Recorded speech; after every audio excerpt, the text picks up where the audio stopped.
Welcome back to another edition of Lifepoint Game Day. I'm your host, Matt Brooks. I'm here today with Clay Minor, Quentin Williams. How you guys doing? Wonderful, Matt. How are you? Oh, I'm doing fantastic. It's casual day on the set here, with the exception of Quentin, who I don't know if that's casual or what. Hoodie, sweatshirt, a hat, and a suit coat. I don't even know what that is. He does have shorts on. And so shorts. I guess that is casual. You guys used to love when Mick Foley would do this? Yeah. Did you love it? Okay. I do love when Mick Foley would do that. Okay.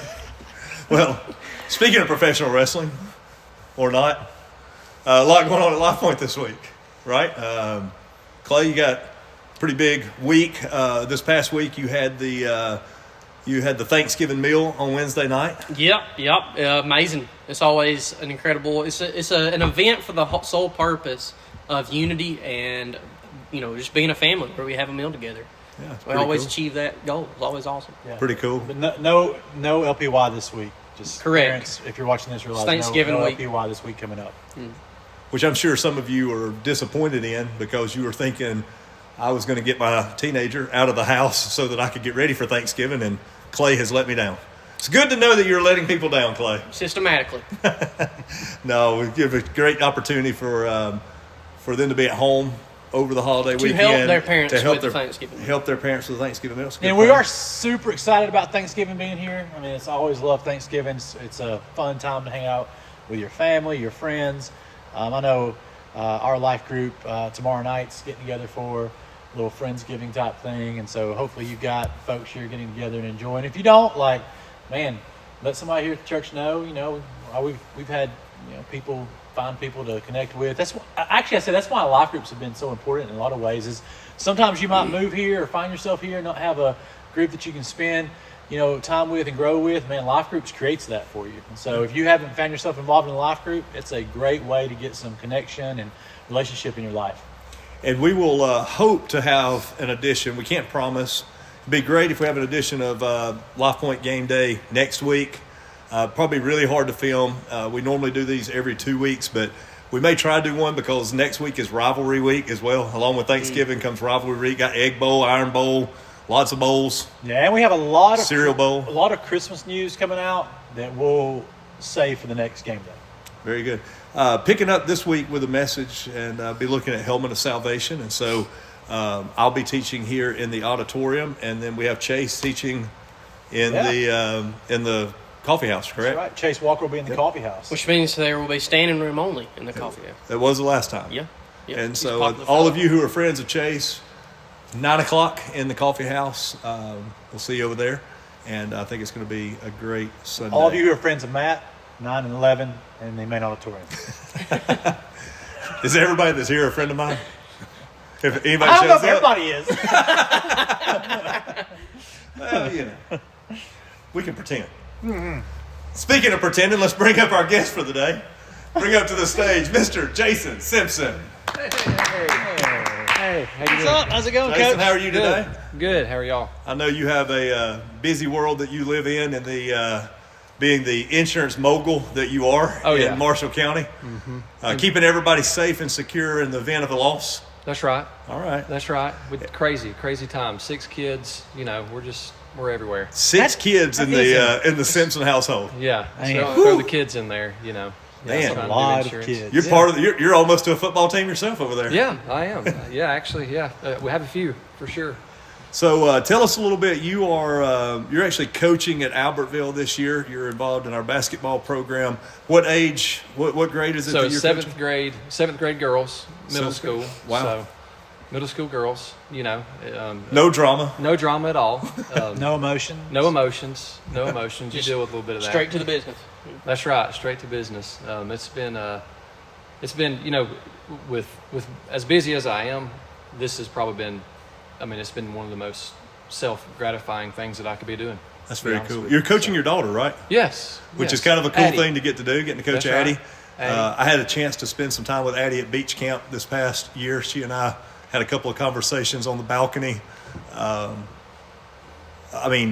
that's who I want as I want her on my team as a point guard for sure. She is incredibly cerebral, as what I picked up on. Yes, she is. I mean, I'm assuming that getting her to play with just instinct is probably a little bit of a challenge. She probably is in her head a lot, isn't she? She is in her head, but with that little bit of anxiety that she has, it actually, I think it motivates her to go extremely hard because she just, she gets after it for sure. Well, she certainly doesn't like drive. She's super driven.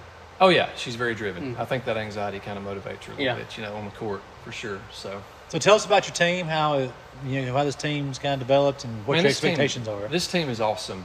So we've got 13 girls on the team.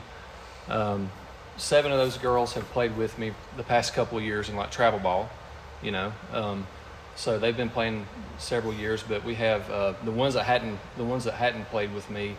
It's just really cool to see that their growth, from the start to now. We're 8 games in. They've won every game.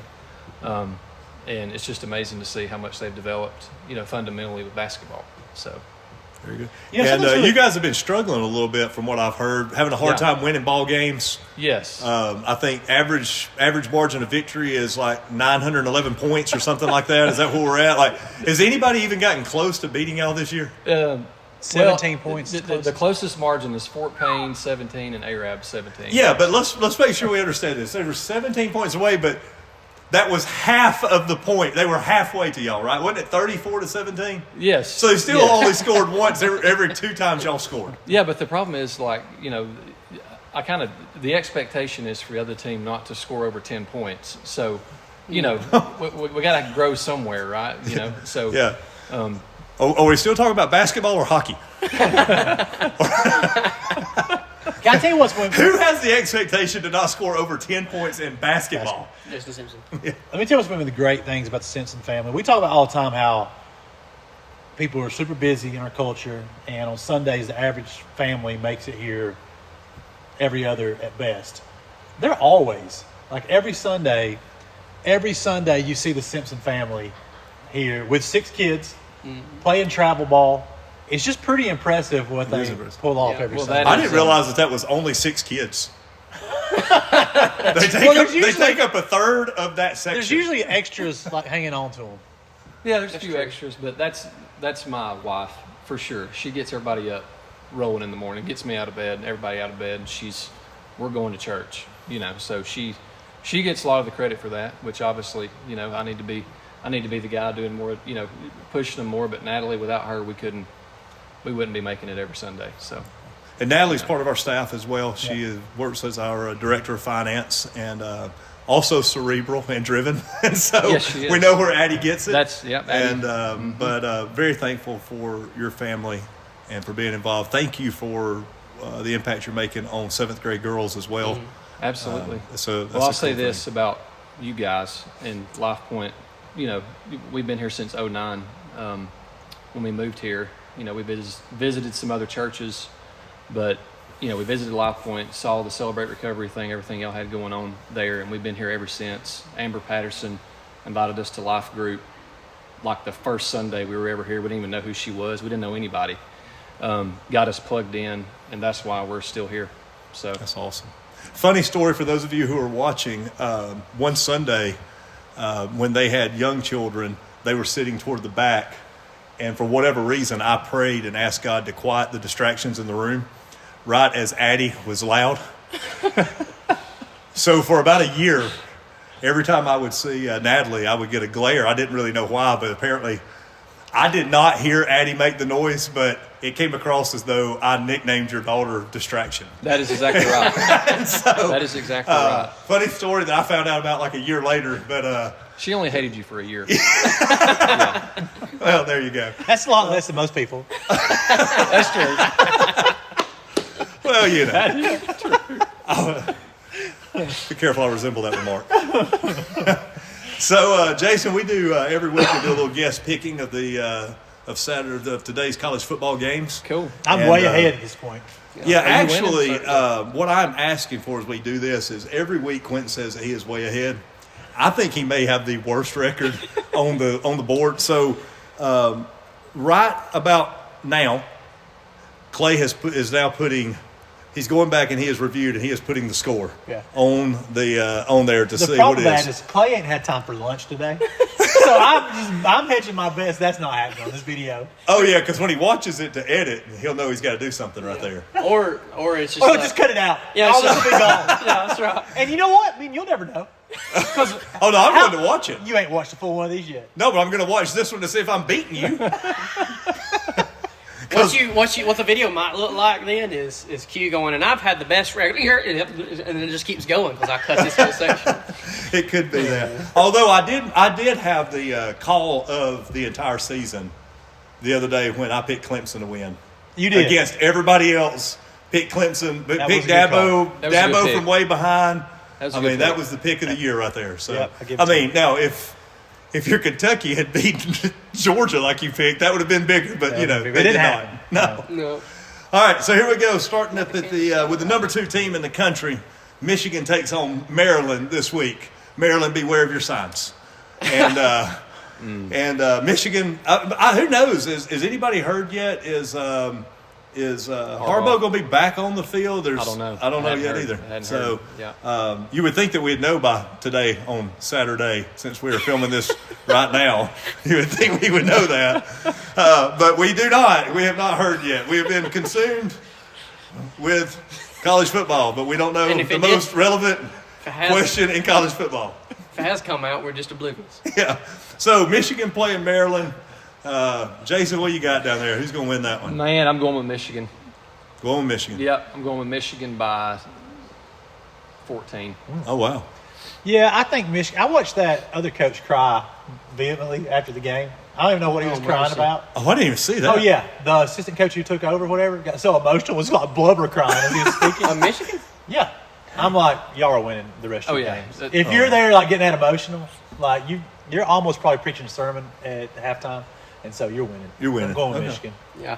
I'm going with Michigan. Again, like I said several weeks ago, I didn't even know Maryland had a football team. So, obviously they're not good enough to contend with Michigan if I don't know about them. So, and they're not ranked. So, we're going Michigan. So, correct me if I'm wrong, guys. He doesn't know that Maryland has a football team, but isn't that Tua's little brother is the quarterback It over is. there? Yeah, That's it what I is. thought. Just Talia. making sure. Talia. I don't think Maryland's got a chance either. Interesting from last week also with Michigan. Quentin, did you see the stat line for the quarterback? How many passes he completed in the second half? What was it? 2? No. 0? Yeah. You know why he completed 0? Because they ran for 300 yards. And they never threw a pass in the second Hey, half. Really? I didn't see Make that. them They, stop they, it. they didn't throw a single pass in the I second love that. half. It's awesome. Make them stop you. Here's what I would say. I would say Michigan stands the possibility of recruiting some high-end offensive linemen next year. As offensive linemen realize we get to run block a whole game, I'm in. Yeah. So I got Michigan too. I don't think Michigan struggles till they play Ohio State, which is next week. I think Ohio State beats them, but we'll save that for next week. Number 9, Louisville at unranked Miami. I got Louisville on this one just because I'm, because of minding your buddy over in Georgia. I can't pick Miami anymore. J.R. Lee, I'm sorry if you're watching. I'm picking against the U every time. Troll of the week, by the way, did you see last week when the 2 Florida State players wore an extra mouthpiece? Did y'all see that? No. 2 of Florida State's had 2 mouthpieces hanging from their helmet, so that at all times during the game, there was always an upside down U hanging from their helmet, Jeez. just to troll Miami. Is that not awesome? So Did I they got tell- Miami. did I they mean, I tell got Miami Louisville on that? this one. Huh? Did they tell Miami? Oh yeah, Okay, I was about to say, that'd just be real confusing if you didn't. yeah. Got Louisville on this one. What about y'all? I'll say this. So Kentucky Wesleyan, my alma mater, their basketball team exhibition against Louisville the other day, they beat them. So I'm going to say that Louisville's still feeling the effects from that exhibition game on the football field. It's just getting beat by NAIA school. So I'm going with the U. I'm Going Miami. All right. Yeah. I think I'm going Miami too, just because I think everybody hyped up how big a deal would have been if Miami would have beat Florida State. And I think they thought like, oh, they actually had a shot, and then they lost. So I think they're going to play mad, and I think that playing mad against Louisville, I think they got a chance. I think Miami might win it. Close game. I'm going to go with Louisville because I'm shallow and they're ranked and Miami's not. So it makes sense to me that Louisville would win that game. I like the way you think.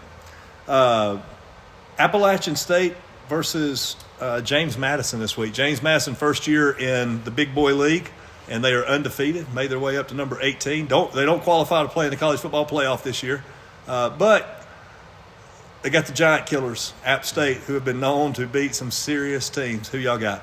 James Madison here. I'm taking him. Yeah. I'm going to go App State. I think that this is that game this year for them where they're going to keep their title.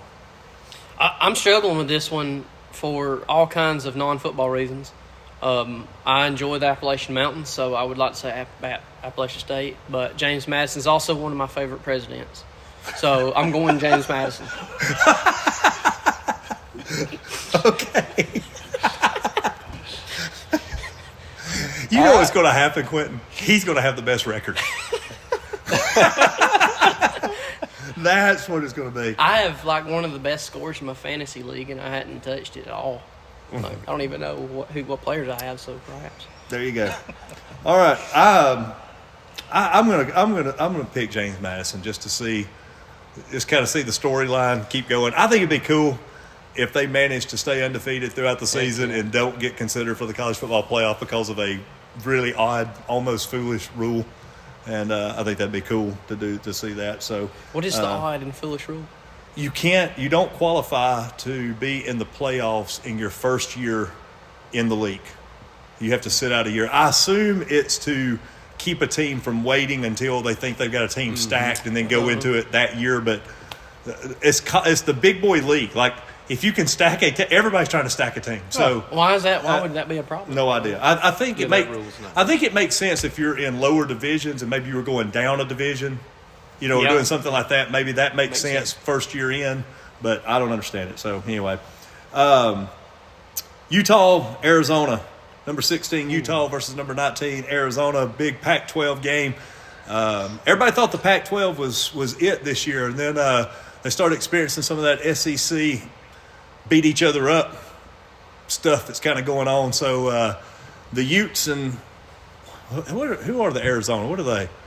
Arizona Wildcats? No, they got the Diamondbacks? I don't even know. Cardinals? Diamondbacks are baseball. I don't even know what they are. I don't either. Anyway, we're very knowledgeable about these two teams. Yeah, it makes me feel like I got to go with a Ute. I got if I know your mascot and I don't know somebody else's mascot, I'm going with that. I mean, if you call yourself a Ute, I feel like you deserve to win a game or two. So I'm going with the Utes. Didn't they beat Alabama one year? They did in the in a bowl game. You going with the Utes? Yeah. I'm going with Utes too, and I think it's interesting that really the Pac-12 has got probably as good a number of teams doing well as it has in a long time, and it's all but dissolving in a couple of years. 2 years next year, isn't it? 2 teams next year? Yes, crazy. Really? I think there's 2 teams left in it for next year. They're all joining. They're all joining other conferences. Yeah, crazy. Yeah, it is kind of a crazy. Who you got? I'm going Utah. They're 16th, and Arizona's 19th. I like that method. Utah's coach is legit. I think he would be a legitimate Nick Saban replacement if Nick Saban left this year. I think he would be a consideration. I think he'd be considered. Winningham, I think he'd be considered. He's that's why I'd go with him. Number 1 Georgia versus number 21 Tennessee. Who you got down there, Simpson? I want to throw up in my mouth, but I would say the Vols. I'm a Bama fan. I think the Vols are going to get them. Interesting. Yeah. All right. I really do. Wow. Explain that a little bit. What do you think based on what you see? They haven't had a huge upset this year, and they upset Bama last year. So I really think. Is it at home or? It's at Tennessee. It's at Tennessee. Yeah. So Neyland Stadium, baby, and Dolly Parton's going to be on hand. Oh, well, then Dolly Parton's coming to the game. That flipped me 100%. I was Georgia right there, but I didn't know Dolly was going to be there. So I'm going Tennessee as well. I'm going for the opposite reason. Since she's going to be there, I'm going Georgia. I just don't like Dolly Parton. Really? Just don't. Well, all right then. Sorry. Your youth ministry just dropped by half. Does half of our youth ministry know who Dolly Parton even is? Probably. Okay. So I struggle on this one. If I had not watched Georgia play Ole Miss last week, I might have given the Volunteers a chance. I really thought Georgia was not near as good as the hype because of them just not playing anybody. By the weakest schedule in the SEC, I think, that Georgia has. I don't know that they have played, but I think last week might have been the first time they played a team that has a winning record. Not really, but them in Missouri is about all. So I just thought that they were kind of a sleeper. But Man, the show they put on against Ole Miss. It was good. I mean, they rocked Ole Miss, and I'll just be real honest with you. I don't ever want to see Tennessee win a game. I don't care if Tennessee's. I just don't like What them. about if they're playing Auburn? Oh, that's So the problem. sometimes Tennessee and Auburn play, and I sit there that whole game watching it, hoping that right with like 2 seconds left, it was tied, and all power in that city went off, and they could never start that game back up, and it would just end with a nobody won. That's the way I would like to see that game happen. No flaws. I Yeah. think 112,000 people. Isn't that what the Yeah, stadium 112. holds? It's the biggest stadium in the SEC. Carson Beck. Yeah, I know he's been to some crazy stadiums this year, but this will be the loudest. It will. It'll be the loudest. It'll be the. I just don't think they can overcome. I mean, Kirby Smart's pregame speeches and halftime speeches. I know. I think we got the Hard to dogs. beat. I'm picking Hard the to beat. dogs. Picking the dogs, and I think that I really want Alabama to be the first team that knocked the dogs off anyway. So I want them to end. It'd be right at a 30. I think it'll be a 27, 28. Be a 28 or 29 game win streak for Georgia when they get to the SEC championship. If they don't get beat, Alabama could knock them off. That'd go a long way convincing a committee. So I'm going dogs. Going dogs. All right. Minnesota, Ohio State. Ohio State ranked. They're ranked number 1. No, number 3 in the country now. Do the Gophers have a chance? Anybody think the Gophers got a I chance? don't. I don't either. No, they don't. I got Ohio State all the way. Florida, Missouri. Missouri having a great year this year. Yes. Florida not having a great year this year. Florida not living up to expectations. It's at Missouri. Do we see Florida maybe have a redemption game here, surprise the rest of the country, and give those Florida fans just a little more hope that maybe one day they will return to dominance? Do we see that happening at No. all? No chance? I'm going with Missouri. Mizzou all the I'm way. going Missouri as well. Mizzou all the way. They were actually they looked pretty impressive. Yeah, they got a good ball team. They got a good ball team. All right, I'm picking Florida too. I'd like to see. I'm picking Missouri too. I'd like to see Florida win that one, but I just don't think. I think they do hang. I think they hang with them for the maybe first half, and then I think Missouri leans on them and walks away with it. Pick of the week. Pick of the week. No great games to pick this week, really. Not any close ones, especially here around home. But in a battle of the Carolinas, we got number 22 UNC, North Carolina, playing unranked Clemson. UNC with a lot of momentum, being in the top 25, playing Clemson, who has lost some games. It's never going to put them back into the top 25. They don't have a chance of climbing back into that, I don't think. But Dabo saying buy stock in us. And Clemson, it is at home, who I think, as much as I hate to admit it, I think Clemson has the greatest sports intro in all of sports. I mean, better than any professional wrestler walk in. Better than Mick Foley? Better than Mick Foley. I mean, if you've not seen this, if you're watching, you have not seen this, you need to Google it. They have Clemson charter buses that pull up to the top of the stadium, and there's a gap in the stadium up there. And with lights and pyrotechnics, they run down the hill of the stadium onto the field. I mean, it's electric. I wonder if anybody's ever been injured doing that. I don't think there's any. I was watching it today, and I was like, how funny and bad would it be if Dabo slipped? Because there is not enough. You can't stop. It's downhill. Yeah. So I think you would just get stepped on the whole way down. Just roll. But I got Clemson in this one, guys. I think that Dabo has earned the confidence of his players back. I think they got woke up a little bit on we're going to lose our coach if we don't start performing. I mean, they got some dudes over at Clemson playing football. They've got a program with a history of winning since Dabo's been there. Mm-hmm. I think he's got them back playing. Like Quentin was talking about earlier, I think they're playing for something right now. So I got Clemson on this one. I was going to ask, do you think that if they were in the SEC, Dabo would have done been fired? I don't think Dabo would have been winning near as much if they were in the SEC. I think being in the ACC helps him. Okay. Mm-hmm. I'm gonna go Clemson as well. I like Clemson pretty. Oh, wait a minute. I need you to say something. Say UNC 22. I'm gonna change it. UNC. I'm gonna go UNC. Yeah. You don't pick unranked teams. What's wrong with you? I don't know. I'm crazy. God, it's a tough one. I'll go. I like Dabo. I'll go Clemson. Yeah, I'll go Clemson on this one. Bring your own guts. Yeah, BYOG. that's right. Well, two teams with two very different stories. UNC's playing better than anybody expected them to play.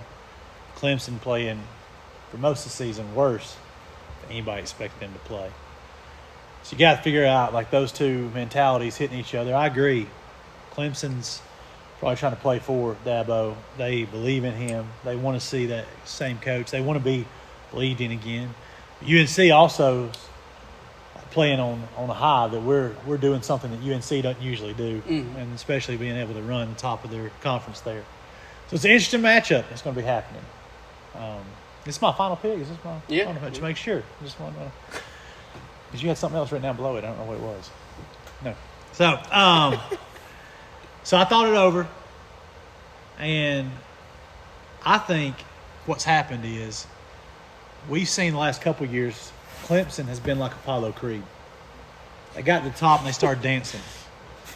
Now they've took some shots. And what you're seeing now is Clemson's got out of the little fancy pants world of entertainment they've been in. They've got back in the meat cooler, and they've been hitting on those slabs of meat. They've been running outside, getting those stairs, and just charging up them over and over again. And I think Clemson is at the beginning of the Rocky story. I think they've got back to the basics. Because of that,